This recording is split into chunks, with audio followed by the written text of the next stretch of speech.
Which is better, the Samsung Galaxy A21 or the Samsung Galaxy S20 Ultra? Well, in this video, we're going to find out.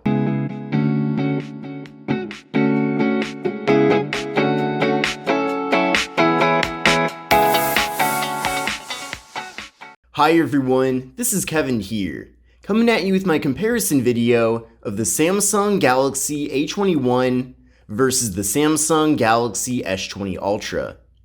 Now the A21 is a newer, lower-end device from Samsung, and the S20 Ultra is one of the company's most expensive devices. Now with the A21, we're getting an MSRP of $249, compared to an MSRP of $1,399 with the S20 Ultra.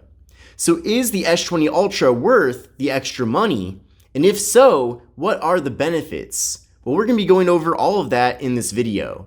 And if you are considering getting an A21, then I think this video will be especially interesting because it will give you a better idea of what you're missing out on by going this route and saving money. Now with the A21, we are getting a 6.5-inch display compared to a 6.9-inch display with the S20 Ultra. Now despite the Ultra's display being larger, you can see that when we have these two devices side by side, they're actually about the same size. It's just that with the A21, we're getting much bigger bezels on the top, bottom, and sides, whereas the S20 Ultra has a more streamlined design here with smaller bezels overall. In addition to that, with the A21, we're getting an IPS LCD display compared to a dynamic AMOLED display with the S20 Ultra.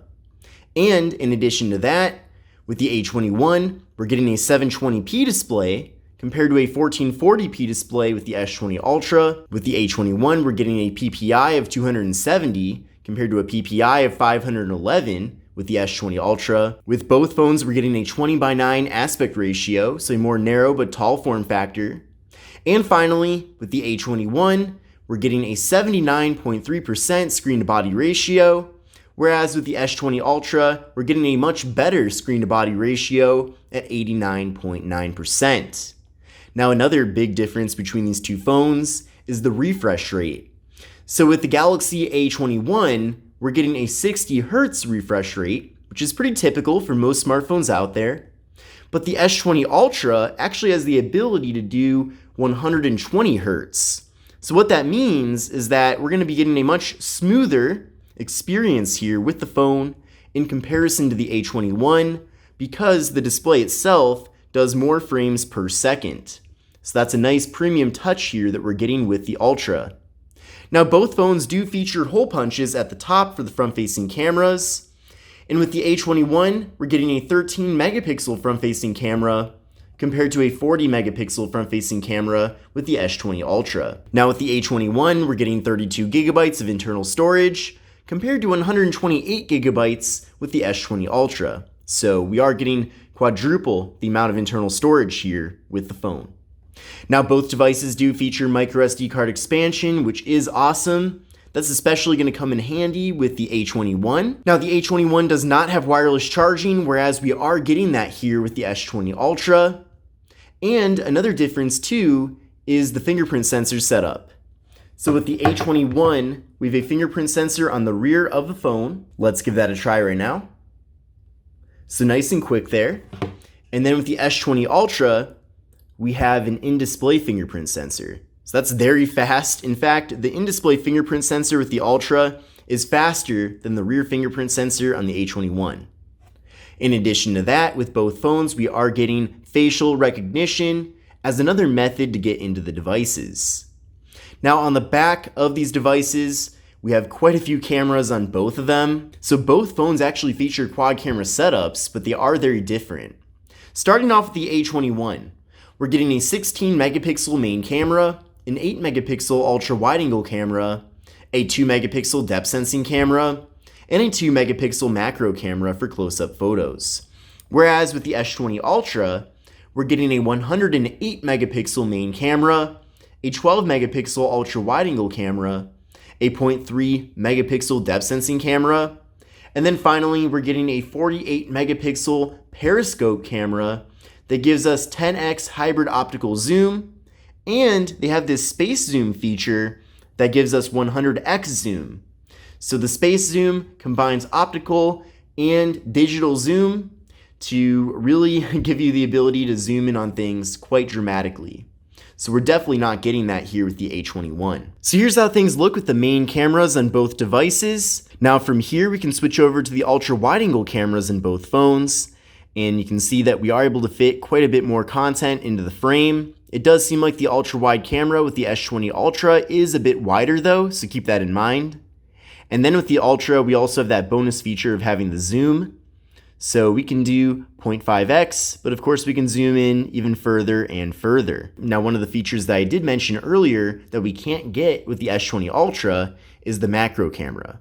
But I think that's a little bit of a gimmick. Of course, it's nice that we can get very close and see a lot of detail in objects, but the Ultra can also do that. And also the telephoto camera really does a better job at close-up pictures. So even though on paper with the A21, we're getting a macro camera, we can pretty much replicate that effect here with the S20 Ultra. And then flipping over to the front cameras on both phones, without a doubt, you're gonna get a better experience with the S20 Ultra. And then both phones do have a little bit of a wider format here as well with the front-facing cameras, which is a nice bonus too. Now, in addition to that, we do get live focus portrait mode with both phones with the front-facing camera, and of course the rear as well. Now with the Samsung Galaxy A21, we're getting 3 GB of RAM and the MediaTek Helio P35. And with the Samsung Galaxy S20 Ultra, we're getting 12 GB of RAM and the Qualcomm Snapdragon 865. So a very big difference there. We're getting quadruple the amount of RAM here with the S20 Ultra, and we're getting a significantly better processor. And in addition to that, the S20 Ultra supports 5G, which is a benefit that comes with having the Snapdragon 865. Now I did run a benchmark test with both of these phones, and you can see that the scores are extremely different. So with the Samsung Galaxy A21, I got an overall score of 104,432. And with the S20 Ultra, I got a score of 555,004. So really no comparison here. I mean, the S20 Ultra is one of the fastest phones out right now, and the A21, while not being necessarily slow, is certainly nothing impressive when it comes to the performance. But later on in the video, we will be doing a speed test comparison between these two phones, and that should give you a better opportunity of seeing exactly how the performance compares on these devices. Now, there are some big differences when it comes to video recording with these two phones. So with the A21, video recording maxes out at 1080p, but the S20 Ultra can take video at 8K at 24 FPS with the rear camera. And then up front, we can take video at 4K at 30 FPS.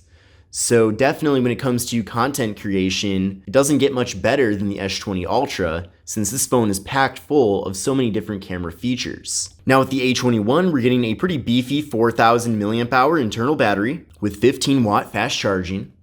And with the S20 Ultra, we're getting a larger 5,000 mAh internal battery with 45-watt fast charging. So that's very impressive. But now that we've gone over the specifications of these two phones, let's take a closer look at the hardware and build quality.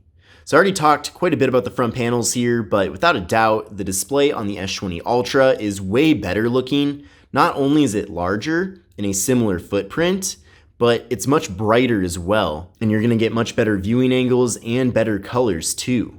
So that's very nice. Now taking a look at the left side of the two devices, there's also some big differences here.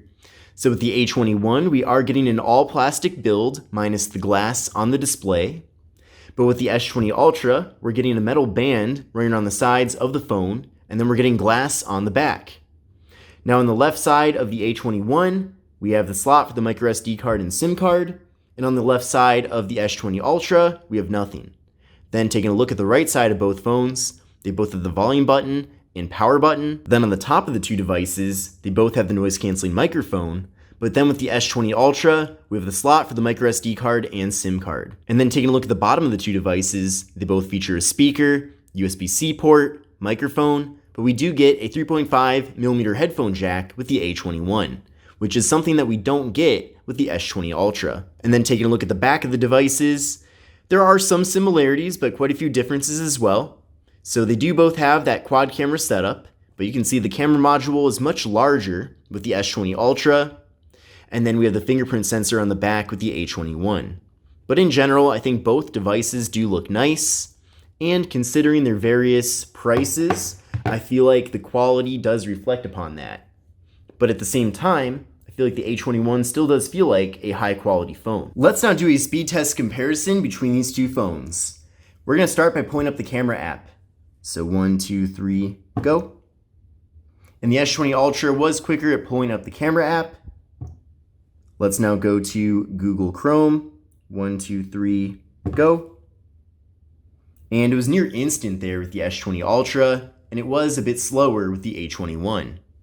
And again, you can see at this angle, for example, how much brighter the S20 Ultra is, and that is due to the better viewing angles. But let's now go to yahoo.com. 1, 2, 3, go. And way faster here with the S20 Ultra again. Let's now go to engadget.com. 1, 2, 3, go. And also faster here with the S20 Ultra. Definitely faster. Scrolling is decently smooth with the A21. You can see it does take a little bit of time to pull up some of this content. But with the S20 Ultra, it loads pretty much the whole page up very quickly, extremely smoothly there. So it truly is a flagship experience. So even though I am a big fan of budget devices, like the A21, it really is tough to argue against the benefits that the S20 Ultra offers. Now, is it worth the extra money? I'm not sure about that. We can talk about that in the comments. But I would say no, probably not. But you can't deny that it is a better phone in general. Let's go to this link. 1, 2, 3, go. Oh yeah, way faster with the S20 Ultra. But you'd expect that. It's a much better processor, a much more expensive phone, and I'm glad you at least somewhat get what you pay for with the S20 Ultra compared to the A21. But I hope you enjoyed this comparison video between these two phones. I'm definitely curious to know your various thoughts about them. Is it worth spending about 5 to 6 times the amount on the S20 Ultra compared to the A21? Or would you rather just save quite a bit of money and get an A21 instead? Definitely curious to know what you think about these two phones, but my name is Kevin, thanks for watching, and I will see you in the next video.